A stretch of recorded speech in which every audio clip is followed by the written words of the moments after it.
Okay, welcome back to Mr. Hassan's Maths channel. I'm now answering question number 4 from the January 2023 International A-Level Edexcel Pure Mathematics P4 paper. Here we have a question which is about integration by substitution in the first part, and then it goes on to integration by parts in the second part. So I will probably make 2 separate videos for this and put them into my 2 separate playlists for integration by substitution and then by parts. So first of all, it says using the substitution u equals the square root of 2x plus 1, show that the integral of the square root of 8x plus 4 times e to the power of the square root of 2x plus 1 with respect to x between the limits of 4 and 12 may be expressed in this form of the integral between these limits a and b of k, which is a constant, and a and b are also a constant, times u squared e to the power of u with respect to u. So we have to use substitution to rewrite this in this form, which makes it easier for us to integrate. Okay, which will be by parts in the second part of the question, part B probably. So now what we have to do is rewrite this in this form. Now with substitution, there's lots of different ways that people use. I just like this nice simple method where I start off with what our objective is to integrate this expression with respect to x. So I call this whole thing y. So what we're doing is we're integrating y with respect to x. So we're integrating y with respect to x, and we have our limits in terms of x. So that I'll call this x1 and x2. That's our objective. Now to do it by substitution, what we have to do is we have to rewrite this as y, and then we introduce this new variable u. So it's y dx du du. That's how we have to rewrite it. And our limits have to now be expressed in terms of u. So this is now going to become u1 and u2, which will be our a and our b.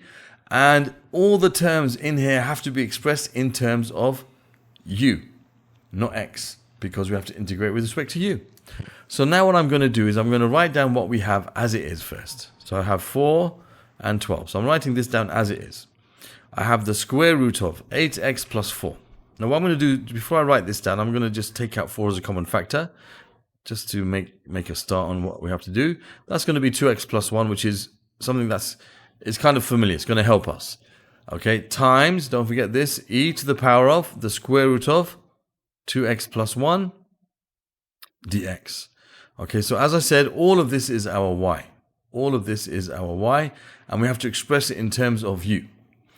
All right, and so we got this, and then we got dx du du. So what I'm going to do now also, I'm going to change this now.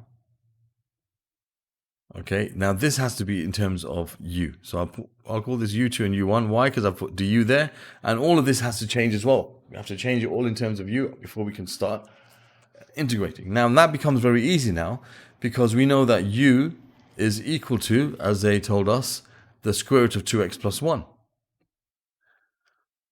Okay, so we can see from here, this is going to be the integral between u1 and u2 of, and this is the square root of 4, which is 2 times, and then you have the square root of 2x plus 1, times e to the power of the square root of 2x plus 1, times dx du. So I'll find what dx du is. Now, I think the easiest way to find dx du here would be to square both sides of this equation. So you have u squared equals 2x plus 1, and then make x the subject. So I'll have u squared minus 1 equals 2x, and I'll just divide both sides of both terms separately by 2. So I have a half u squared minus a half. So when I find dx du,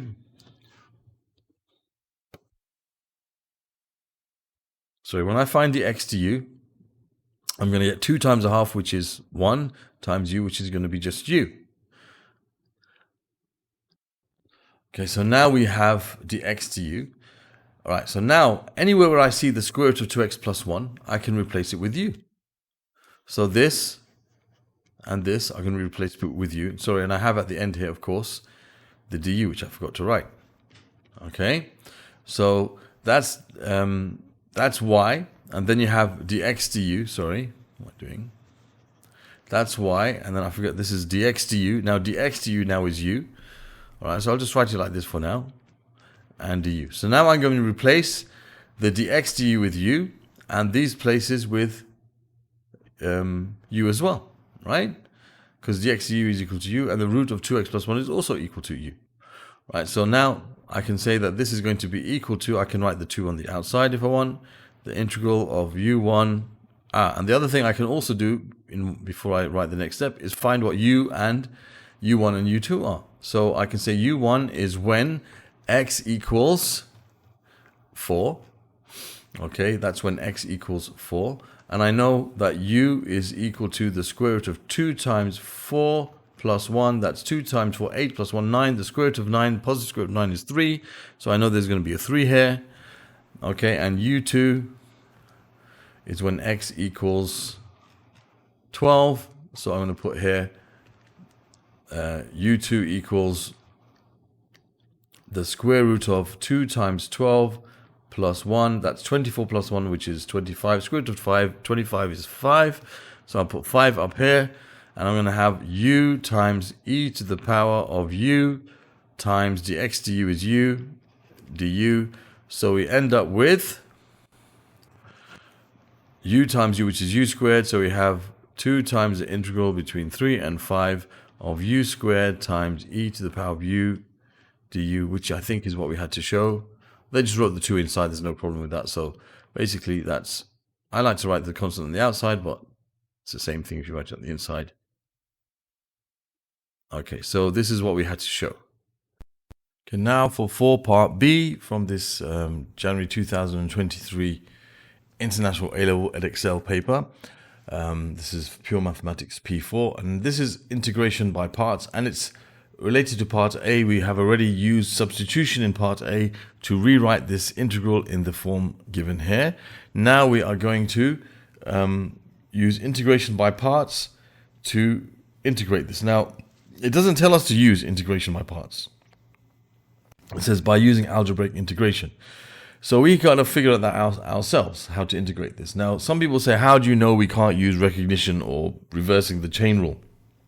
And the reason we can't use that is because we don't have something in this form where you have the differential of a function multiplied by, you know, it's like you're multiplying something by the differential of what's inside it.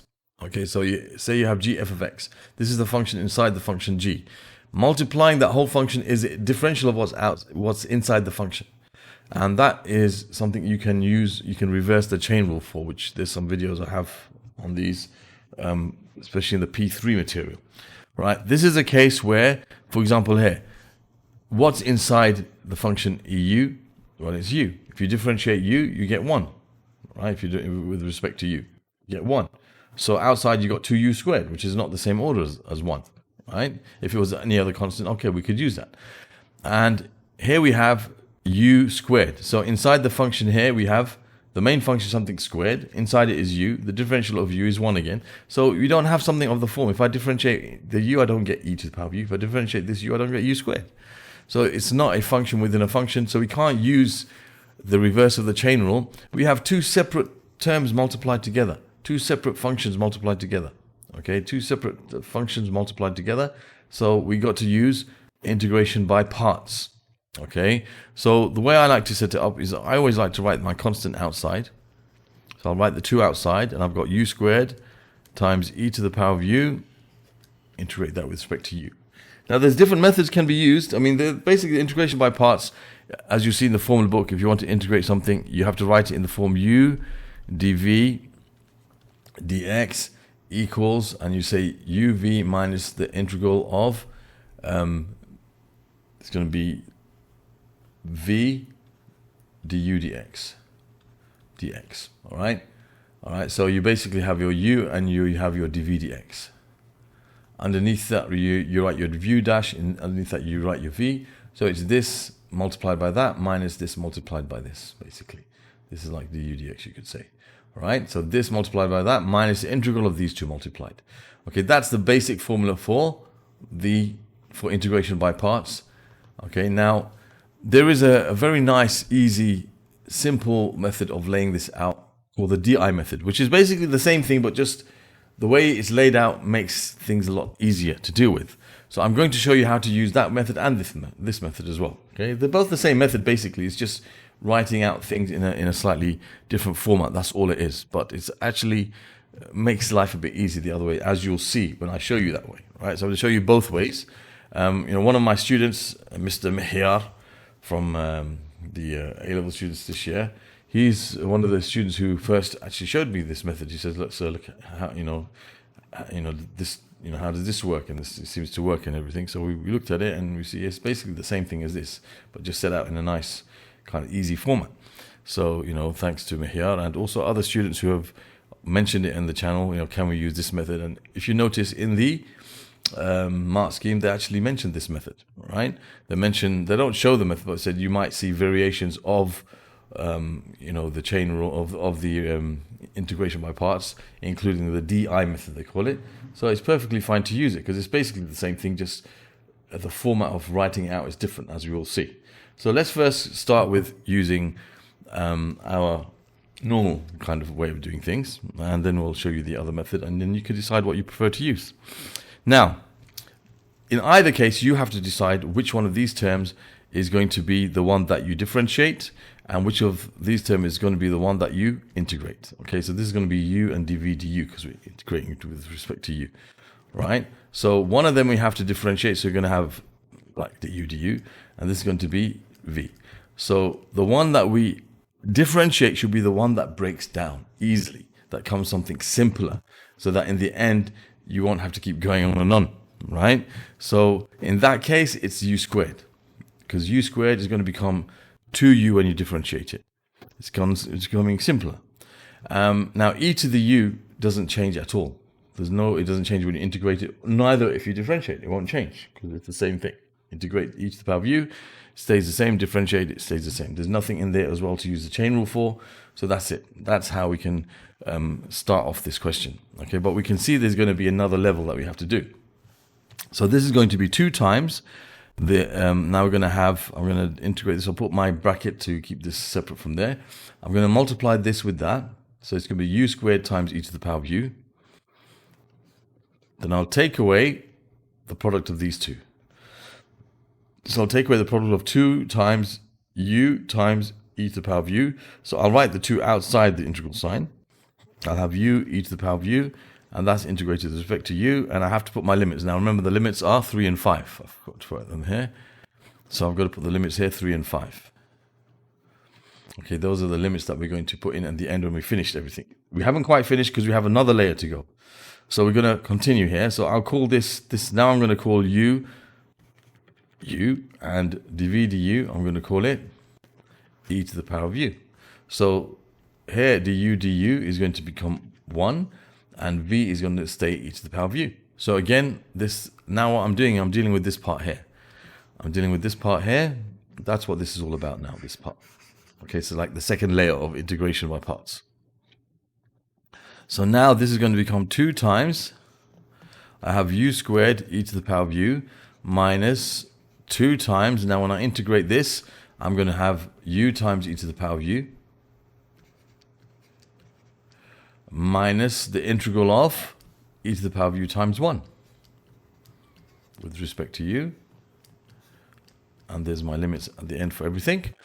All right, and now that should give us something that we don't have to continue anymore because that integrates to e to the power of u. So I've got u squared e to the power of u minus 2 times, I'll have u e to the power of u minus e to the power of u and 5, 3. Okay, I've finished integrating everything. I don't have to write plus c because these are all definite integrals. Now I can just simplify what's in here. So I'm going to have 2 times, I have u squared e to the power of u minus 2u e to the power of u, 2u e to the power of u minus 2e to the power of u. Okay.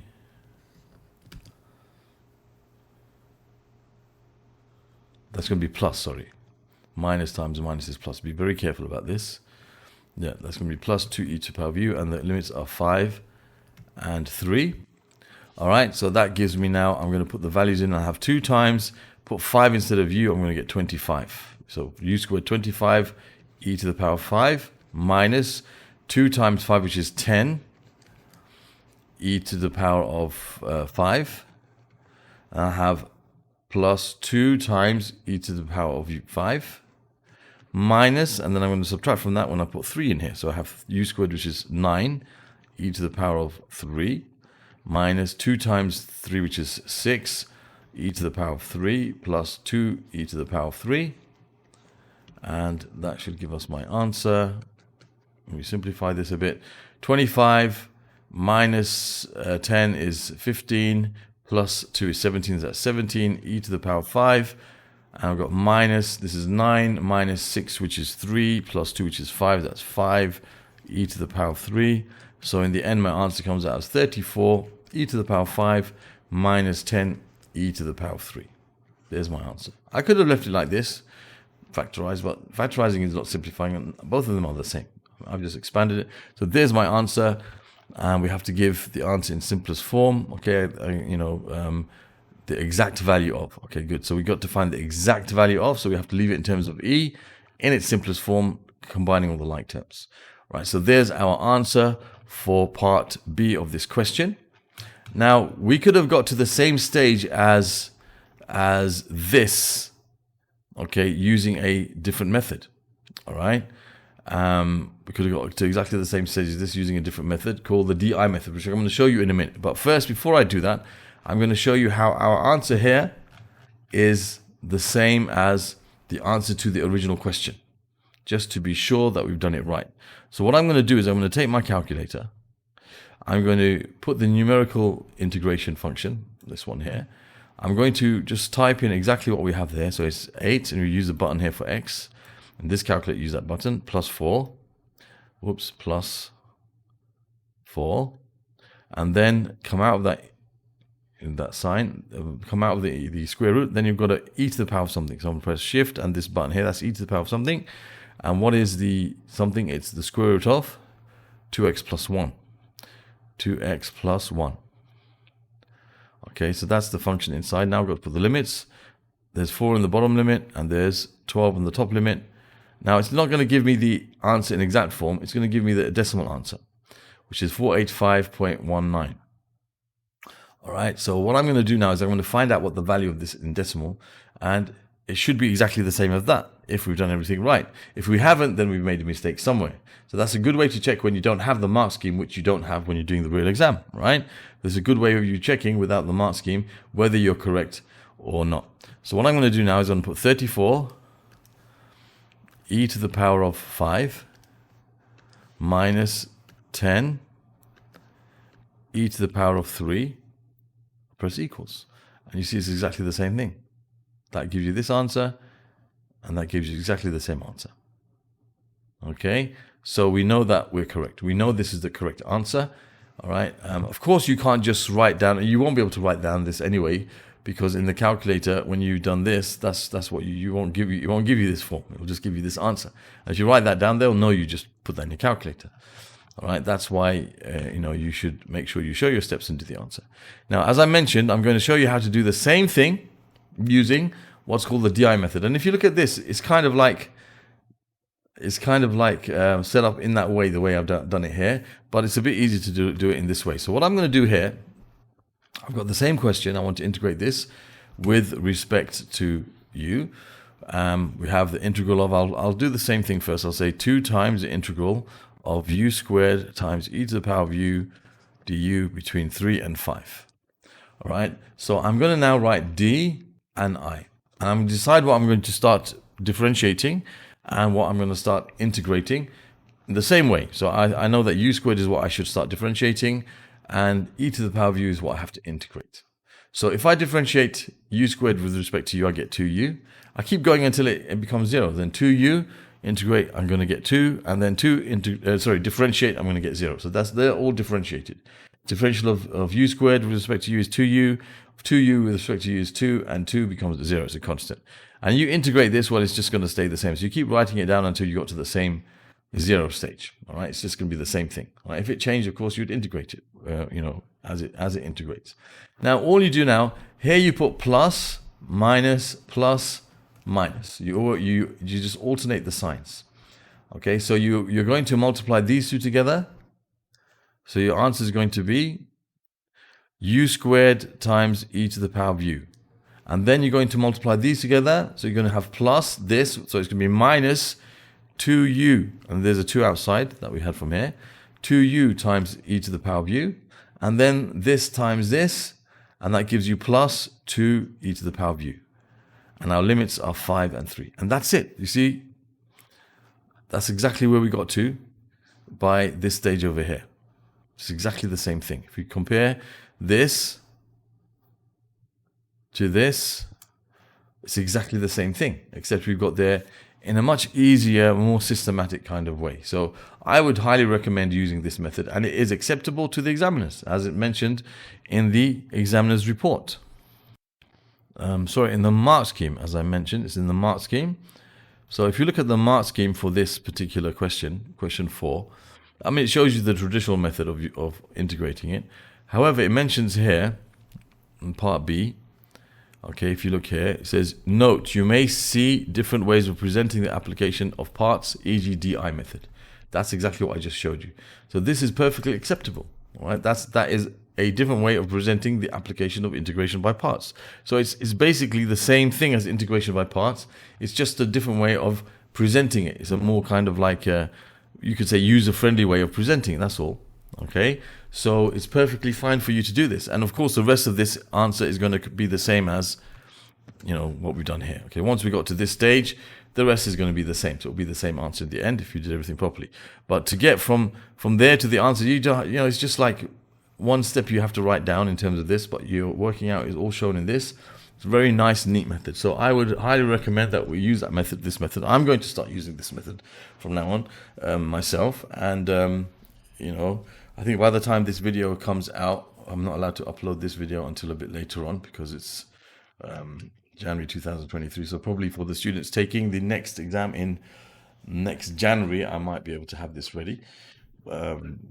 So you'll probably see me having uploaded other videos showing this method by that time. Okay, but this was the first time I actually made a video like this. So I think it's a good idea, and there's nothing wrong with it. There's no problem. It's mentioned in the mark scheme. Don't be worried. You can use it. It's perfectly fine, and it makes life a lot easier. I can see one limitation of it when this doesn't become 0. Okay, where it doesn't stop, but you got to think about when it doesn't stop, you'll be able to see it straight away, and you'll know what to do. And I'll show you some examples of that in further videos later on. Anyway, I hope that was clear. Thank you for watching. Other questions from this particular paper can be found in the playlist over here. Other questions from the topic of integration by substitution you can find in this link over here. Other questions to do with integration by parts in this link over here. And you can subscribe to my channel by clicking the link in this place. Thank you for watching and see you soon.